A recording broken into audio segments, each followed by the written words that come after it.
हे tetra bed आहेत.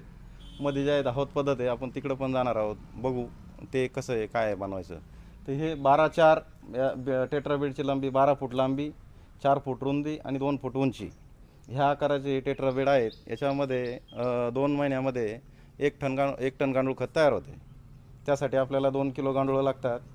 सर्वप्रथम बेड भरताना पूर्व पश्चिम लांबी ठेवायची गांडुळाची संख्या वाढायसाठी. बेड लावताना कधी पूर्व पश्चिम शेतकऱ्याने ते लावावे, जेणेकरून आपलं खत लवकर तयार होतं, गांडुळाची संख्या वाढते. हे झालं महत्त्वाचा विषय.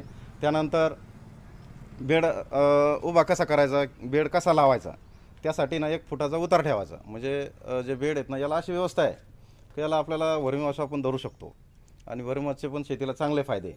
म्हणजे असं एक टेट्रा बेड आहे. तर 1 फुटाचा उतार दिल्यामुळं आपल्याला इथं त्याला जाळी आहेत, जाळीमधून आपण PVC पाईप बसवून 2 इंची